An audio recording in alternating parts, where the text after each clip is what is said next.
Welcome to another week of Barstool Perspective, where we give you a rundown on the week's news in booze.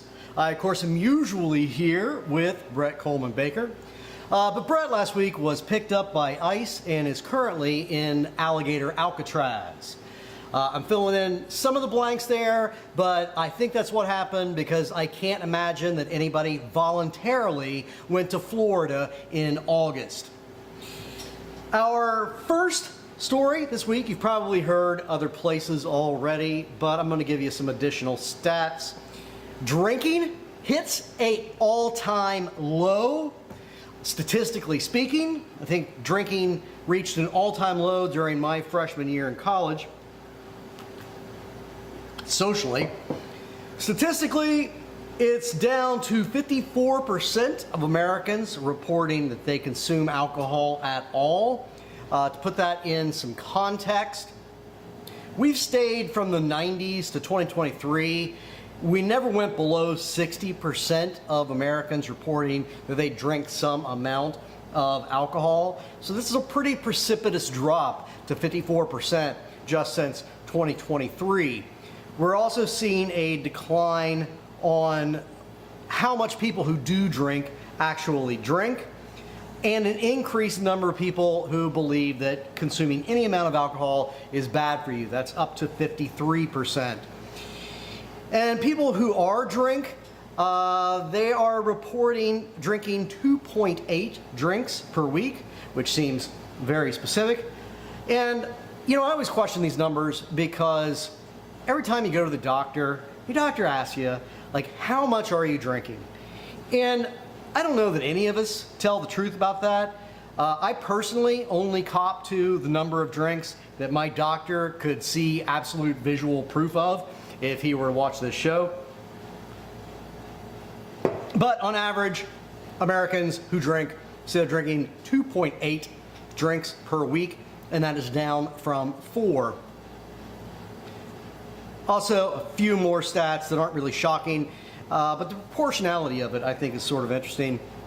Men choose to drink beer more than women, and of course, but the numbers are pretty stark. 52% of men will order beer as opposed to 23% of women, so more than double men drinking beer than women.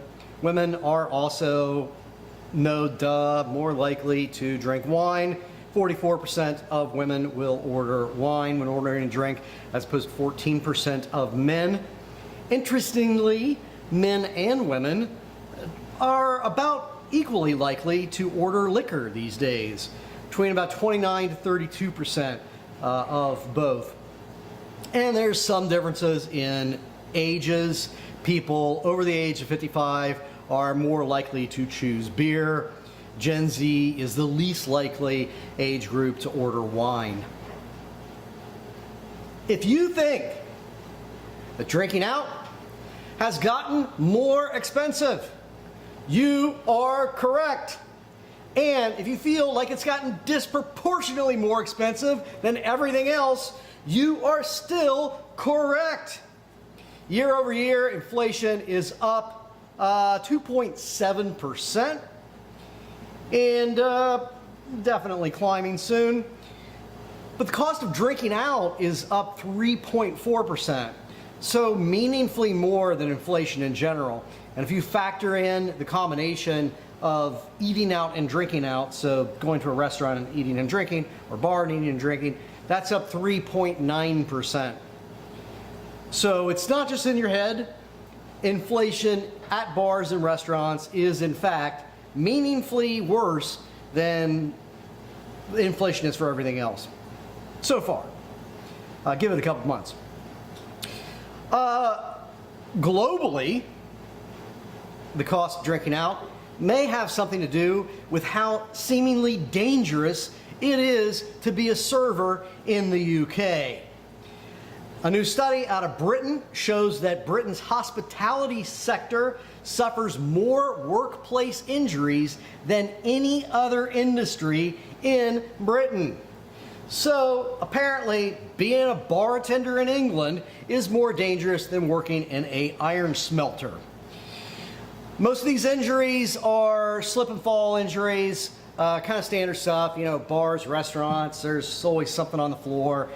And part of this is attributed to the fact that people who are working in the hospitality industry are working more hours. A lot more people are working 2 jobs, and you know, those hours are irregular. So if you're not paying a lot of attention in restaurants, bars that are often very busy and bustling work environment, you're more likely to fall.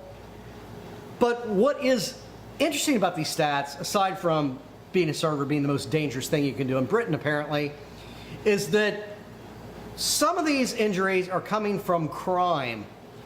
27.1% of people who work in the hospitality industry in the UK are victims of crime on an annual basis, which seems like a really high-ass number to me. Most of this crime is related to either theft or customer aggression. So, be assured, Americans do not have a monopoly on acting like an asshole. We are very good at it, though.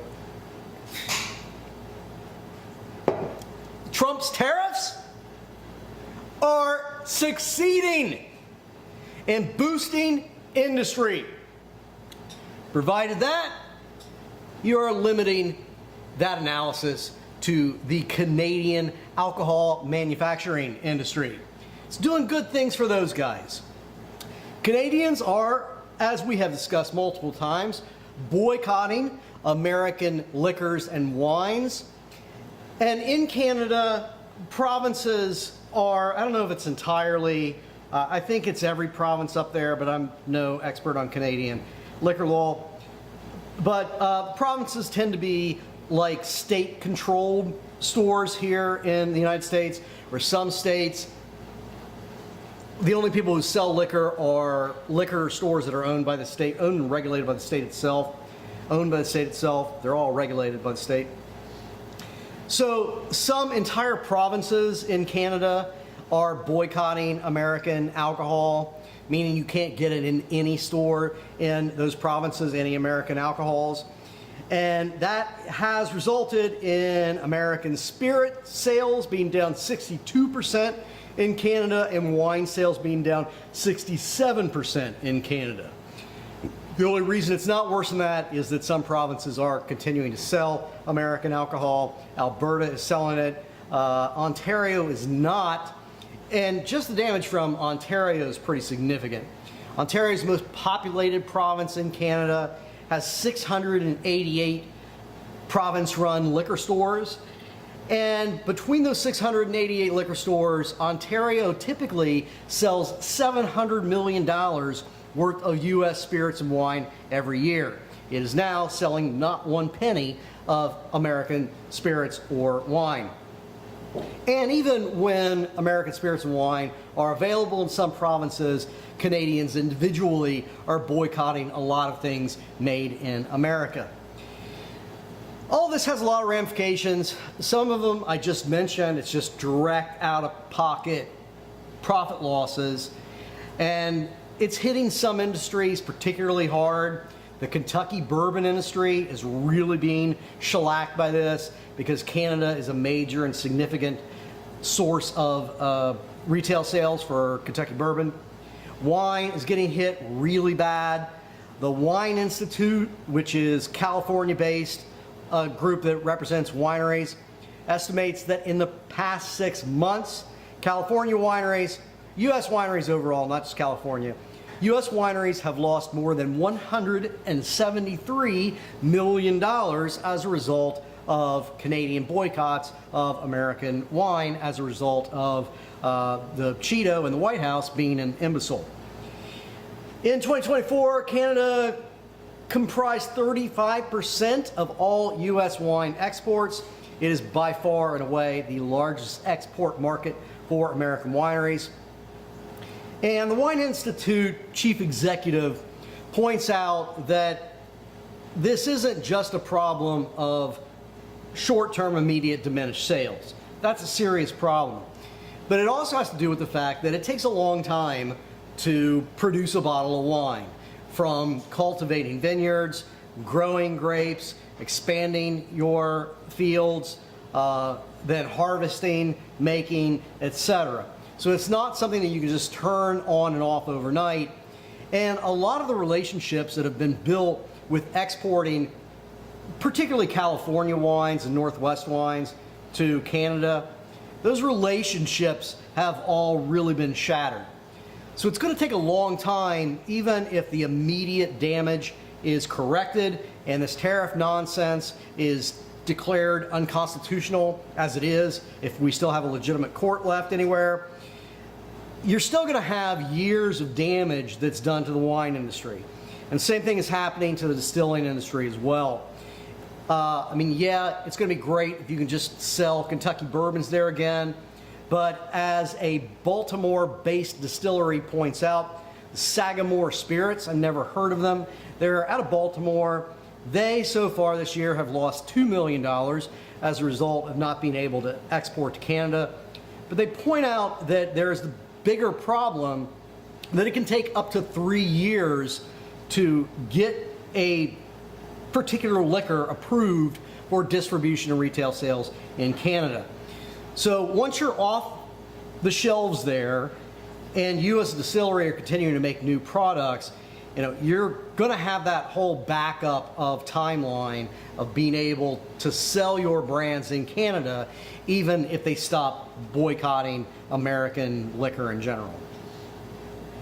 So all that sucks if you're an American, but if you're a Canadian and you make booze, the good news is that Canadian manufacturing of alcohol, spirits and wine in particular, is up double digits. So Trump is doing something fantastic there for the Canadian liquor industry. Not so much in India, where they're getting kind of a double whammy. India has been doing well with this Scotch-like drink. So it's kind of like Scotch, except it's not aged as long as Scotch because India is hot as hell.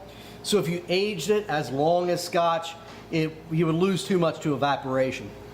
So it's aged for a shorter period of time and it winds up producing, due to the conditions it's made under, a little more of a fruitier beverage than Scotch is. And when they say fruitier, I've never tasted this. I don't know what the hell that means because I don't really ever get fruit out of Scotch. But it's supposed to be a little bit fruitier, probably a little bit sweeter, I'm assuming, than Scotch is, a little less smoky. But people like it. I mean, it's a premium product. It's not like a dumbed down version. It's just a different spirit. And they've been doing really well with it. This Amrut Distillery, which I'm probably butchering the name of. Amrut Distillery is out of Bengaluru, which I'm probably also butchering the pronunciation of. These guys have been doing great. They've really been kind of an industry leader on this type of spirit. But what's happening to them is they're taking it from both sides. India has had a 150% tariff on Scotch. So it's been cost prohibitive for Indians to drink real Scotch. And that's been helpful to this Scotch-like liquor that they're making there. They just cut a deal with the UK so that that tariff, the Indian tariff on Scotch, is going to go down from 150% to 75% immediately, and it's gradually going to step down to 40%, which is still high, but it's going to make real Scotch cheaper and more accessible to more Indians. So it will become more of an option there.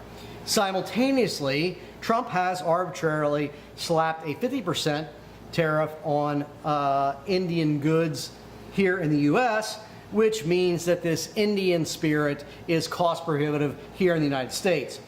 So they're going to be facing more competition as a result of real Scotch being cheaper in India.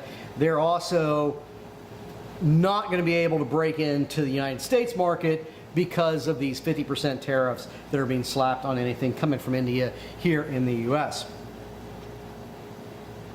So, sucks to be you guys.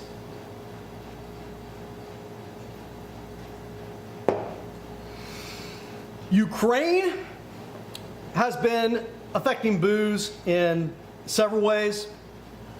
Prior to Russia's invasion of Ukraine, they were one of the largest malt or barley producers in the world, so one of the largest malt producers in the world. I think top 3, if I'm recalling properly. What I didn't know is that they were also a really huge glass manufacturer. In particular, they were supplying a lot of wine bottles to European wineries. So both of those things have been impacted. The cost of wine bottles have gone up meaningfully in Europe, and that's hurting an industry that's already pretty screwed. Both of those things, again, that's also something that's going to take a long time. It's difficult to farm in fields that have bombs and whatnot in them. So it's going to take a while to bring these industries back. A lot of factories and obviously basic infrastructure has just been destroyed. But if that war is ended, then we will see some of these aspects be alleviated in the years ahead. That, of course, is relevant today in particular because Trump is meeting with his BFF Putin in Alaska to decide how much of Ukraine he's going to give up in exchange for Russia ending this war. We'll see how that works out. I assume that by this time of day, he's already given away half of Ukraine and probably Alaska along with it in exchange for a Trump resort being built in St. Petersburg. And if, by the way, I look strikingly like Vladimir Zelensky today, it's because I am wearing the same shirt that he wears all the time. I got it from Ukraine. I had to go to the post office and sign to pick it up, which I assume means that if I was not on a death camp list already, I definitely am now. Wine, most of the news, cost of glass is really down on the list of perilous stuff that's been happening to wine. The wine industry group this week announced that there is some silver lining in the industry, and that is that they are seeing meaningful growth in emerging markets. Specifically, they're seeing growth in India, in China, in Thailand, in Brazil, in Mexico, and in South Africa. So, several South African countries. So, that's their only real bright spot, is sales to those countries. Of course, as we come off of talking about Ukraine and we go through those list of countries, India is an emerging market for wine until we see India start to reciprocate for the 50% arbitrary tariffs that have been slapped on India.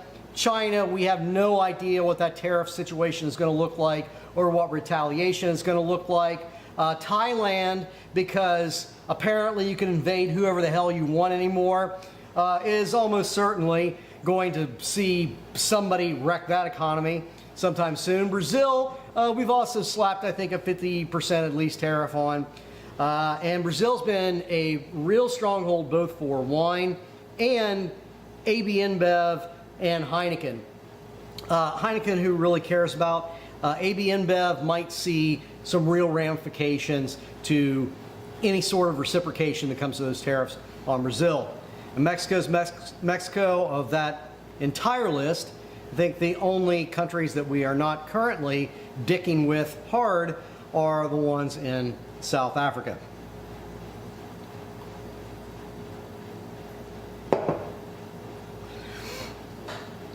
I don't know if that wine news is really great wine news, but what I can tell you is that if you like to drink wine and you don't mind looking like a massive douchebag in public places, I have a tip for you.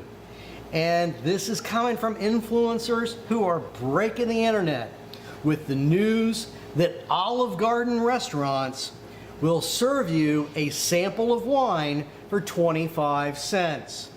And there's apparently no restriction or limitation on this.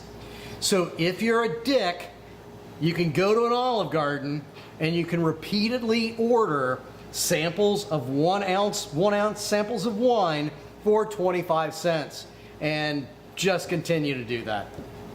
There's apparently some influencer, which I hate even saying, and I'm sure as hell not going to say her name, but she's doing very well with this video of ordering 6 different samples of wine with her meal at Olive Garden. So she's getting, more than a standard pour of wine for $1.60. And all you have to do, is harass your server and be a dick. California, speaking of dicks, joking, I love California. California is the only state in the United States that bans all alcohol sales at self-checkout stations. I was kind of surprised to hear that, because buying alcohol at a self-checkout station is, at a minimum, a pain in the ass everywhere. It really kind of points out how stupid self-checkout is, because you have to stand there at a self-checkout and wait for the one person that is supposed to be working 6 or 7 self-checkouts to come and approve when you buy alcohol there. This may continue in California or it may not. What's going on there is really interesting in regard to self-checkout. California's Senate Bill 442 is making its way through the State House, and this little piece of legislation would prohibit groceries, and grocery store chains in particular, from using self-checkout stations at all unless they comply with minimum staffing ratios, and they also limit the maximum number of items that you can take through self-checkout. And I think that's significant because I am surrounded by Krogers, and what's going on at Kroger is they are replacing checkouts with these huge conveyor belt self-checkouts. So if you've got, a grocery cart full of stuff, you're now expected to check all of it out yourself, which is a massive hassle, and it's shitty customer service, and it's also screwing people out of jobs. So in California, they're trying to prevent that whole complete conversion to self-checkout, and the grocery lobby in response is saying, if you're going to do this and you're going to pass these restrictions on us, at least let us start selling alcohol at self-checkouts if people are only buying a couple of items. One of our biggest complaints is that people can't check out alcohol at self-checkout. Can't go and just grab a 12-pack. So we may see that as a compromise coming out of California, and you may be able to start buying your California wine at a self-checkout in the state of California. Oregon might privatize its liquor sales. Oregon is currently a control state, meaning that all the liquor stores in the state are owned and operated by the state. People, the grocery industry in particular, has wanted to change this so that you can sell liquor specifically in grocery stores in Oregon. They've tried this in the past, including recently. 2022, they had a ballot initiative that failed. The exact language of that ballot initiative has been resurrected, and it appears to be moving forward to go on the ballot, I believe, this fall. But there's a little bit of mystery around this in Oregon, and I don't even have speculation. It all just seems a little weird. Nobody knows, obviously not nobody, but the press, the general public, the people that write and report about alcohol news don't know who is pushing this ballot initiative. When it was put forward and it failed in 2022, it was the National Grocery Retail Association that had the legislation written and funded it and fundraised for it and promoted it. They say they have no idea who is moving this legislation forward now, even though it's the same legislation that they used in 2022. They have nothing to do about it and do with it, and they don't know anything about it. And in addition to that, nobody has registered a PAC to promote it or to gain the 100,000 signatures that are needed to put it on the ballot and then lobby to promote it and get people to vote for it. So who knows what the hell's going on out there in Oregon. We may or may not see this legislation on the ballot in the fall, and by then we're going to assume that we know who is supporting it and pushing it forward. A test, I guess, to the general murkiness of American politics these days. So here's to being greasy.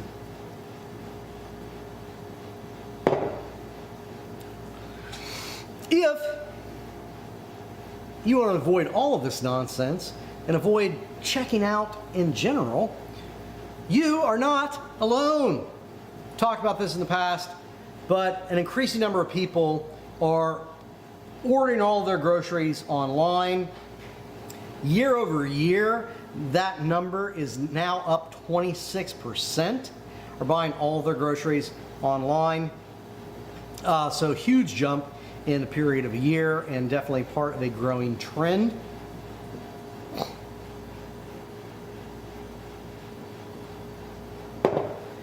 Speaking of having stuff delivered to you because you're lazy, DoorDash has now become a $100 billion company, and its stock has increased to $250 a share, which seems pretty batshit for a company that did nothing but hemorrhage money until it showed a little bit of a profit last year.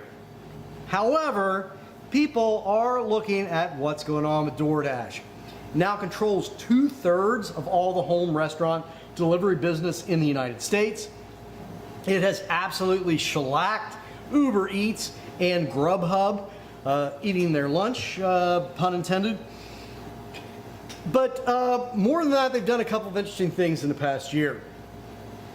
They've acquired Deliveroo, whatever the hell, some cutesy little named UK version of DoorDash. So they are going truly international with their business model. They also acquired this company called 7 Rooms. What 7 Rooms does is make software that is aimed at helping restaurants, hotels, and other businesses manage bookings and reservations and sales. So what's going on with DoorDash on a holistic scale is, aside from the fact that they're trying to take their business model on a global, they are also trying to become the technology source for restaurants inside now. So your point of sales systems would now be run through DoorDash itself and would be integrated, both what people are ordering in the restaurant and what they're ordering for takeout. DoorDash is going to own a piece of all of that, and it's going to integrate all of what you order in the restaurant and what people order from DoorDash. And they're really kind of setting themselves up to be some big monopoly level, huge global corporate, more of a shitbag company than they already are. And investors love it.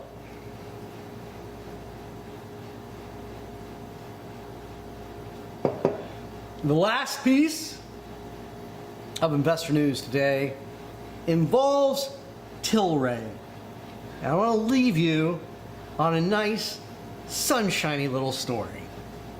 Tilray is finally out of the penalty box. Tilray was in threat of being delisted on both the S&P and New York Stock Exchange because it had dropped below $1 a share and had stayed there for a long time. It was really getting beaten to hell. We love Tilray, and Brett and I started buying Tilray back when it was at $1.62 a share, because that seemed astoundingly cheap for a stock that at one point was, I think, around $300 a share. But it continued to fall after that, and it continued to fall after that for a variety of reasons. We have always thought artificial reasons, and I think that we're finally starting to be proven true. We've talked about Tilray a lot. If you've watched the show at all, you've heard about Tilray. But if not, Tilray is a Canadian company. They own and produce Molo and XMG, which are the two biggest THC beverages in Canada. What they've done here in the United States is went on a shopping spree over the past several years. They picked up a lot of underperforming crafty beer brands. Crafty being an industry term that means a craft beer or craft-like beer that's made by a major behemoth beer company. But a lot of these were brands that started out as really great storied beer brands. Red Hook being one of them. Red Hook is one of the oldest craft beer brands in the United States. They were founded in 1981 in Seattle, which makes them an absolute OG. But they were also the very first craft beer brand to sell out to a major brewery. They're purchased by Anheuser-Busch a really long time ago. Breckenridge, that comes out of Colorado, was also a fantastic brewery that got bought up by either AB InBev or Molson Coors, I don't remember which. From AB InBev and Molson Coors, they also bought Sweetwater out of Florida, Montauk, Alpine, Terrapin, Revolver, Widmer, a cider company, and a couple of U.S. weed drink companies. None of these are incredible beverages. Even Red Hook and Breckenridge, that were once upon a time these amazing beer brands, the quality had already been wrecked, and AB InBev and Molson Coors had already destroyed all the goodwill and real quality reputation of those beers. So it's really a highly mediocre portfolio. We have loved Tilray not because of their collection of mediocre beers, but of what it has represented to us, what our speculation has been for a year and a half plus, which is that their real end game is to get manufacturing and distribution networks in a bunch of different states so that they can start making and cornering the market on weed drinks here in the US. And the reason the stock shot up from 58 cents a week or two ago to $1.09, is still really cheap and really low, is that Trump has indicated that he is going to advise his minions to not mess around with the loopholes that are currently in the Farm Bill. What that means is that U.S. breweries and other people as well are going to continue to be able to manufacture weed drinks that technically come from hemp. If that happens, what we're going to see is a company like Tilray is going to be set up to start making weed drinks on a large scale. You know, they're going to feel the safety to put the money into large-scale manufacturing and rolling out national products. And I think that's what's going to happen. We have also talked about the fact that somebody's going to pull ahead, somebody's going to be the Anheuser-Busch of weed drinks. We think Sam Adams is a really good candidate for that. We also think Tilray is a very good candidate for that because of the geographic distribution that Tilray has acquired. You know, it would be one kind of market if the federal government decriminalized THC like Trump promised he was going to do when he ran for election, but he immediately reneged on that after he took office. Federal government is not apparently going to do that anytime in the next, 3 years at least. So what we're going to be left with, best case scenario for people who manufacture and drink weed, is that this loophole in the federal farm bill continues, so that it is not federally illegal to make weed drinks as long as they are derived technically from hemp, even though they're same potency as if they were made with just straight THC. It's just less regulated. So Tilray is finally catching some wind in its sales from that, and I think it's going to continue. And I should have bought more of it when it was at 58 cents. Dan, questions from no one? I must then have answered all of your questions about this week's news in booze. We'll see you here next week. Love you, people.